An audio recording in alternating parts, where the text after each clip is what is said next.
పూరా లోకల్ ఘనంగా భాగ్యలక్ష్మి ఒక అమ్మవారి యొక్క ఆవరణలో చేసుకుందామనేటటువంటి ఒక పర్మిషన్ కోసం ఇక్కడ బతుకమ్మ ఆడతామని పర్మిషన్ కోసం పెడితే పర్మిషన్ ఇవ్వనటువంటి ప్రభుత్వము తెలంగాణ కాంగ్రెస్ ప్రభుత్వం.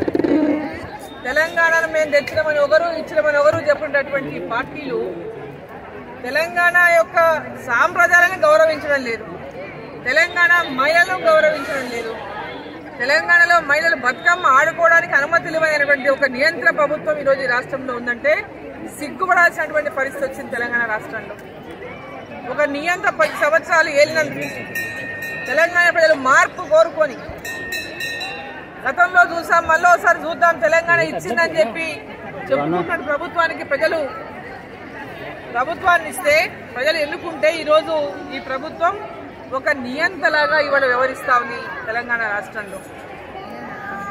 అసలు ఎందుకు దీనికి పర్మిషన్ ఇవ్వడానికి అభ్యంతరం వాళ్లకు?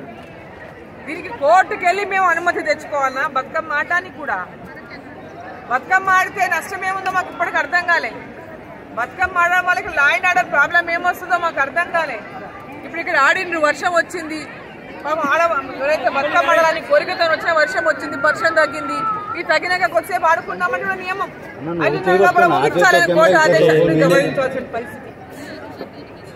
కోర్టు ఆదేశము 5:30 వరకే చేయాలన్న పరిస్థితిలో ఈరోజు వర్షం తగ్గింది, ఇప్పుడు కొద్దిసేపు ఇక్కడ ఆడుకోవాలనే కోరిక ఉంది అందరి మహిళల్లో, కానీ ప్రభుత్వం అనుమతి ఇవ్వలేదు.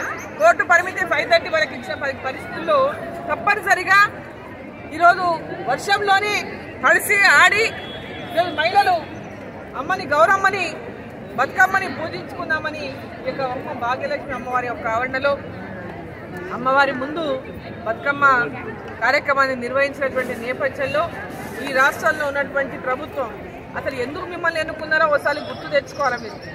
మీరేం గొప్ప ఘనకార్యాలు చేసినందుకు మిమ్మల్ని గెలిపియలేదు, వీళ్ళేదో ఘనకార్యాలు చేస్తారని కూడా గెలిపియలేదు.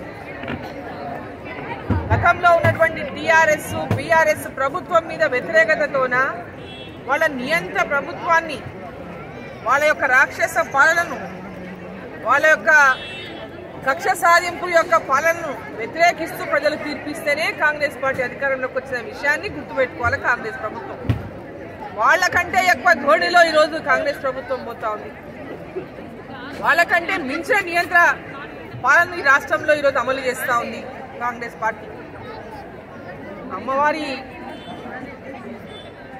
ఏదైతే ఈ దసరా వేడుకల్లో మనం అమ్మవారిని పూజించుకుంటామో, దుర్గాదేవిని పూజించుకుంటామో, అమ్మవారి ఆగ్రహానికి గురి కావద్దు ఈ కాంగ్రెస్ ప్రభుత్వం అని చెప్పి నేను కోరుకుంటున్నాను.